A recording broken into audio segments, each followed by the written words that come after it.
Bonjour, je m'appelle Nicolas Bonnet, je suis pharmacien de santé publique, j'interviens comme directeur du réseau RESPAD.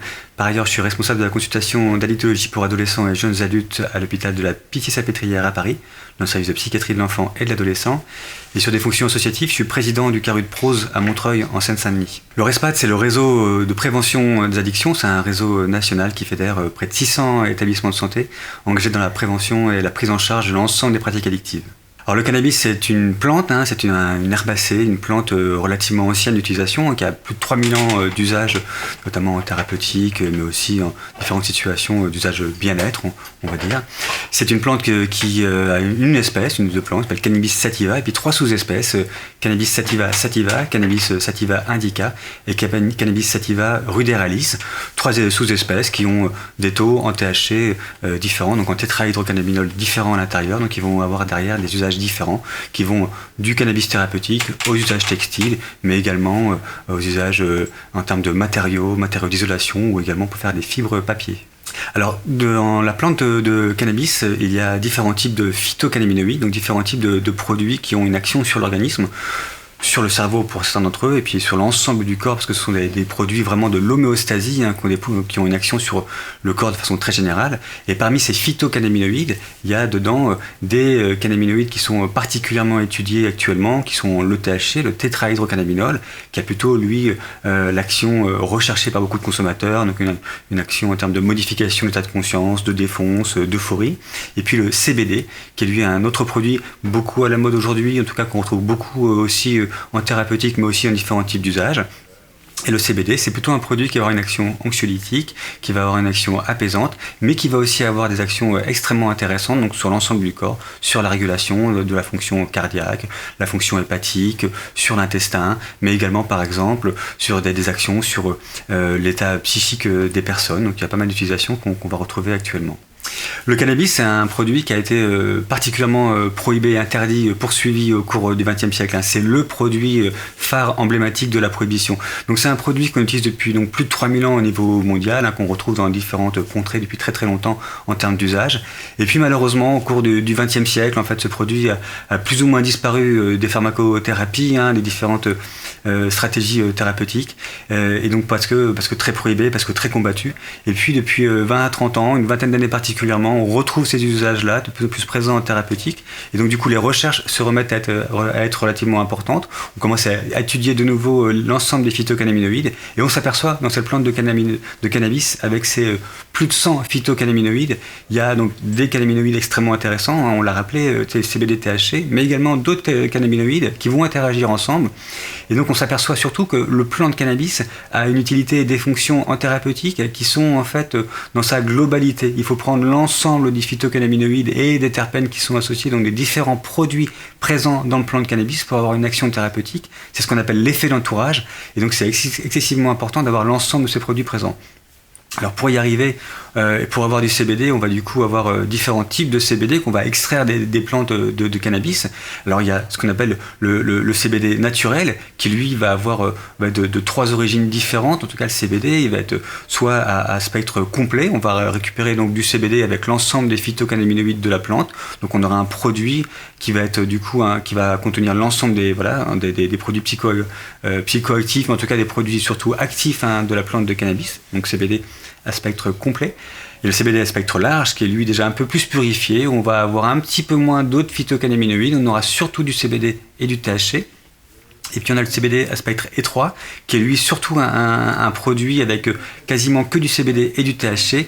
On aura retiré un maximum des autres produits du coup présents dans la plante initialement. Ça c'est pour le CBD d'origine naturelle.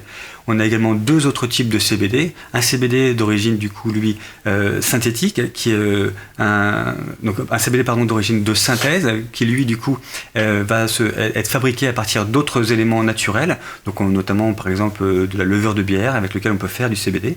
Et puis un CBD totalement synthétique qui lui va être fait du coup uniquement par des opérations chimiques et qui va être par contre là un isolat extrêmement pur de CBD qui contiendra entre 95 et 99% de CBD.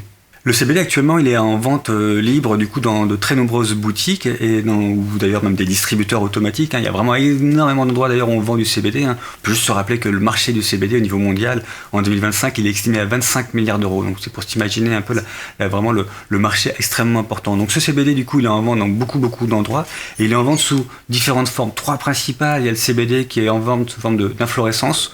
Donc vraiment les bourgeons des plants femelles du cannabis qui sont séchés, qui vont être fumés. Donc c'est le CBD du coup naturel. Il y a le CBD également qui est en vente sous forme de résine de cannabis, mais surtout concentré en CBD avec un tout petit peu de THC. Et puis il y a une 3e forme de CBD, un peu plus concentrée du coup en CBD, un peu plus pure, qui est l'huile du coup de CBD, qui est elle du coup prise souvent par voie sublinguale, directement du coup sous la langue. Et cette forme du coup de CBD, elle est donc plus pure en CBD, donc elle aura moins de produits d'impureté à l'intérieur. Donc c'est les 3 principales formes aujourd'hui qu'on peut retrouver dans les magasins qui vendent du CBD. Les cannabinoïdes, ils ont une réglementation assez particulière, en fonction notamment des différents types de cannabinoïdes. Le cannabis, sous la forme de résine, d'herbe et le THC qu'il contient également, sont 3 produits classés comme stupéfiants. Quand ils contiennent du THC, en tout cas à des taux supérieurs à 0,3% de THC, ils sont classés comme stupéfiants, donc ils sont interdits à la vente, interdits à l'usage, interdits à la distribution. C'est vraiment la loi sur les stupéfiants. Par contre, si on a des produits qui ont des taux de THC inférieurs à 0,3%, une réglementation plus spécifique du coup s'applique. Et en France, et c'est pour ces produits-là, c'est la vente libre. Cette vente libre qu'on a aujourd'hui pour ces produits à base de CBD, elle s'inscrit sur une histoire récente assez intéressante parce que depuis 3, 4, 5 ans, là, il y a eu pas mal de règlements qui ont changé au gré notamment des décisions nationales et européennes. On peut se les rappeler rapidement. En 2020, la Cour de justice de l'Union européenne du coup a imposé à la France la vente de produits à base de CBD avec des taux du coup faibles de THC. Cette loi, du coup, en tout cas cette réglementation de la Cour de justice européenne, du coup, n'a pas forcément plu au gouvernement, en tout cas aux tutelles en France, qui fait que du coup, en décembre 2021, il y a une décision qui est prise d'interdire, pour des raisons, des motifs de santé publique, d'interdire en fait la vente de CBD sous forme d'inflorescence femelle, du coup séchée, d'herbe et de résine. Un mois plus tard, en janvier 2022, le Conseil d'État vient suspendre en fait cette réglementation en disant qu'on va d'abord passer 1 an pour voir un peu et tester du coup si cette réglementation avait une utilité et voir si elle allait avoir vraiment des mésusages liés à cet usage de cannabis. Et en décembre 2022, du coup, cette suspension est définitivement levée. Donc du coup, il y a quelques mois, cette suspension est définitivement levée. Et donc la décision du Conseil d'État, c'est que le CBD, sous des formes, toutes ces formes en fait, tant qu'il a des taux inférieurs ou égaux à 0,3% de THC, peut être vendu librement dans n'importe quelle boutique. Le CBD, en cela, du coup, a un statut de produit de grande consommation. Il y a un truc qu'on n'a pas dit sur la réglementation, c'est se rappeler que le CBD existe aussi sous une forme médicamenteuse qui s'appelle l'Epidiolex, qui est une spécialité pharmaceutique, qui elle du coup a comme indication l'épilepsie qui est résistante au traitement actuellement présent sur le marché. Et cette forme de CBD du coup, l'Epidiolex, donc c'est du CBD pur, par contre elle est classée comme un produit stupéfiant. Donc ce CBD Epidiolex du coup ne peut pas être du coup acheté par tous en pharmacie et par contre lui aussi du coup est soumis à la réglementation des stupéfiants tant pour sa vente que pour sa consommation. Le produit Epidiolex du coup est disponible uniquement sur prescription médicale dans certains types d'indications bien particulières avec un contrôle du coup extrêmement précis de la part aussi bien des prescripteurs que des pharmaciens qui délivrent le produit. Le CBD, le THC, l'ensemble des phytocannabinoïdes ont des absorptions très différentes en fonction des individus. D'abord, il faut se rappeler que c'est des produits, pour qu'ils soient actifs et pour qu'ils soient correctement absorbés, il faut ce qu'on appelle les décarboxyler. Il faut modifier un petit peu la molécule. Pour les décarboxyler, pour modifier cette molécule, il faut les chauffer au minimum à 160 degrés. De cette manière-là, on permet du coup à ces produits d'être absorbés correctement par le corps et d'être actifs. Du coup, cette absorption de produits phytocannabinoïdes, qui va être très différente en fonction déjà des individus, elle va aussi amener à des effets également différents sur le corps. Ces effets différents sur le corps, ils vont être liés encore une fois à l'interaction qu'il va y avoir entre le CBD, le THC et les autres produits. Alors, est-ce que quand on consomme du CBD qui contient un petit peu de THC, on devient positif ensuite, après, notamment au dépistage urinaire, salivaire, etc. Tout va dépendre de la façon dont on va utiliser les produits et puis de la pureté des produits qu'on va avoir. Si on achète aujourd'hui des produits à base de CBD qui contiennent des taux résiduels de cannabis réellement inférieurs à 0,3% en THC, on risque on a très peu de chances d'avoir des tests positifs salivaires et urinaires si on est consommateur, je dirais, très occasionnel. C'est une consommation unique de produits à base de CBD avec des taux de THC inférieurs à 0,3% a très peu de chances de positiver des tests salivaires et urinaires. Le principe de précaution, c'est de dire on ne conduit pas un véhicule où on n'a pas du coup, en tout cas, disons une activité qui nécessite d'avoir toutes ses capacités cognitives dans l'heure qui suit la consommation. Ceci étant, si on consomme régulièrement des produits à base de CBD qui contiennent des taux en THC inférieurs à 0,3%, ce qu'on sait, c'est que le THC s'accumule dans le corps, notamment dans toutes les parties graisseuses, hein, toute la masse adipeuse, donc toutes les graisses du corps, et est relargué progressivement. Donc si on consomme régulièrement du CBD avec un petit peu de THC, et bien progressivement, on va accumuler beaucoup de THC, et donc ce THC qu'on va du coup accumuler, il va sans doute, probablement positiver les tests urinaires, les tests salivaires au THC, et donc on risque du coup, là, dans ces cas-là, d'être positif aux tests qui peuvent être pratiqués, notamment par les forces de l'ordre.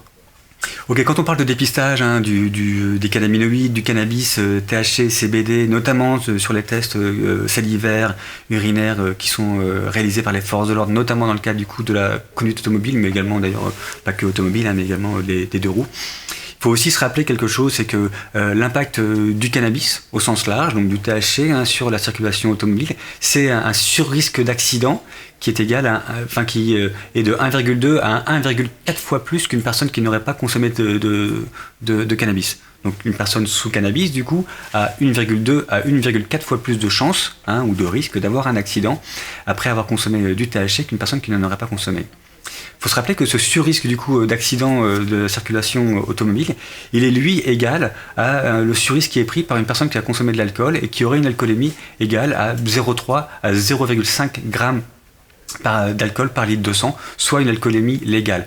Donc la réglementation qui interdit l'usage de cannabis du coup dans le cadre de la conduite d'une automobile ou d'un deux roues, et par contre tolère du coup le même risque pour un usage d'alcool.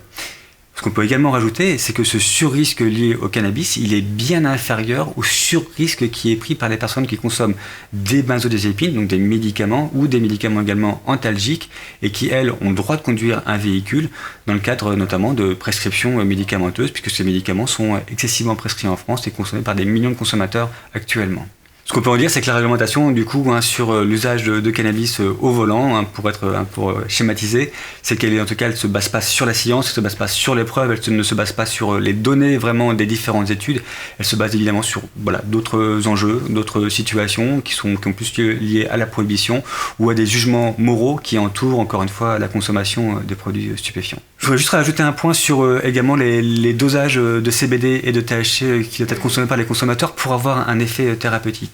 Le CBD et le THC, comme encore une fois l'ensemble des cannabinoïdes présents dans la plante, ont différentes vitesses d'absorption et ont des dosages ou des concentrations thérapeutiques qui sont différentes. Le THC, quand on consomme du THC, donc encore une fois le produit est l'origine des effets psychotropes principaux du cannabis, on a une relation à peu près dose linéaire. C'est-à-dire qu'en fait, plus vous consommez, plus on consomme du THC, plus on va avoir un effet psychotrope qui va être lié du coup à cet usage de THC. Donc plus on consomme, plus on va défoncer, plus on aura des effets sédatifs, plus on aura des effets euphorisants, etc. Pour le CBD, c'est pas du tout le cas. Le CBD, en fait, il faut en consommer. C'est un effet qui est presque un effet inverse. C'est-à-dire que trop consommer de CBD au début, rapidement en tout cas, c'est avoir des effets qui vont être à l'opposé des effets thérapeutiques recherchés. Je m'explique, le CBD sur des dosages relativement bas, équilibrés de façon progressive, en prenant le temps d'augmenter les doses progressivement, du coup, va amener à un effet anxiolytique, va amener à un effet apaisant, va amener à différents types d'effets thérapeutiques. Ces effets-là, on ne les retrouvera pas si on prend trop vite, trop rapidement une concentration importante de CBD. Pour le CBD, on dit qu'il faut commencer bas, les doses start low, on commence tout doucement les doses, très bas, et on va tout doucement augmenter les doses. Et on a un effet cloche, en fait, à partir du moment si on en prend trop, on va avoir les effets inverses, paradoxaux en fait du produit qui vont être présents sur le corps. Ce qui veut dire quoi ? Ce qui veut dire qu'en fait, quand on veut avoir un effet du CBD, il faut commencer à des doses qui sont relativement faibles, 5 mg, 10 mg. Il faut essayer de fractionner les prises, 2 prises par jour, et il faut attendre entre 3 et 5 jours avant d'avoir une concentration d'équilibre et après du coup augmenter les doses si on n'a toujours pas ressenti ou eu l'effet qu'on attendait. Dès qu'on a eu l'effet qu'on attendait, on arrête d'augmenter les doses. Ça sert à rien d'augmenter encore plus les concentrations ou les absorptions en CBD. On n'aura que des effets ensuite inverses qui vont apparaître. On peut le résumer de la façon suivante, c'est vraiment le THC, prendre du CBD du coup qui contiendra quasiment tout le temps un petit peu de THC va d'abord on a des paramètres interindividuels ou individuels qui vont du coup changer la façon dont on l'absorbe. Donc il y a des gens qui vont absorber beaucoup de THC, beaucoup de CBD et l'autre très peu, donc du coup déjà c'est un premier élément. Le deuxième élément, vu que c'est un produit de grande consommation, on n'a pas beaucoup de regard, pas beaucoup de sécurité, pas beaucoup de données qui permettent de savoir avec précision en fait quelle quantité de CBD, de THC on va acheter quand on a un produit. Donc ça c'est le deuxième élément. Et le troisième élément, c'est la régularité des prises. Plus on va consommer un produit fréquemment, plus on va consommer ce produit fréquemment, plus on a de chances, même si les taux en THC sont très bas, de positiver effectivement les tests qui sont pratiqués, soit par les forces de l'ordre, mais également en médecine du travail. Le cannabis, c'est un coup qui est consommé, et quelles que soient ses formes, encore une fois, inflorescence, résine, huile ou d'autres produits, ça contient donc une centaine de phytocannabinoïdes et beaucoup d'autres produits, des terpènes et d'autres produits. Tous ces produits-là, sont des produits qui sont pharmacologiquement actifs. Et donc, du coup, ils peuvent rentrer du coup en interaction avec d'autres produits, notamment des médicaments. Deux types d'interactions, du coup, peuvent survenir. Des interactions qui sont d'origine pharmacocinétique, c'est-à-dire que les produits se concurrencent, bien pour l'absorption, pour la rapidité d'action sur les récepteurs que pour l'élimination. Donc du coup, on peut par exemple imaginer que c'est dans ces interactions-là, on peut avoir des sous-dosages ou des surdosages en certains types de médicaments. Deuxième grand type du coup d'interaction pharmacologique, ce sont les interactions qu'on appelle pharmacodynamiques. Là, ce sont deux produits qui en fait dont les effets vont être modulés l'un avec l'autre. C'est-à-dire qu'on va prendre deux produits qui vont de temps en temps avoir des actions qui vont être synergiques ou au contraire des actions inhibitrices, ou certains produits qui vont moduler peut-être des effets indésirables d'un produit avec l'autre, etc. Ces interactions pharmacodynamiques, elles sont très compliquées du coup à pouvoir anticiper, et sur le cannabis actuellement, on a peu d'études en fait qui nous permettent de pouvoir dresser correctement les différents types d'interactions pharmacologiques qui existent. Ce qu'on peut retenir néanmoins, c'est que ces interactions pharmacologiques, quand elles existent, elles sont rarement avec beaucoup d'effets en tout cas délétères sur la santé. Elles sont très facilement en tout cas du coup on peut très facilement les compenser, on peut très facilement du coup agir dessus. Il suffit du coup de moduler les prises d'un produit, de l'autre, ou d'espacer les prises. Et puis c'est aussi se rappeler que ce soit les médicaments ou le cannabis, il y a toujours plusieurs voies d'élimination, plusieurs voies également d'action des produits, et que du coup, à la fin, pour se dire qu'il va y vraiment avoir des interactions médicamenteuses qui vont être délétères pour la personne, c'est quand même quelque chose qui est relativement rare, et tant mieux.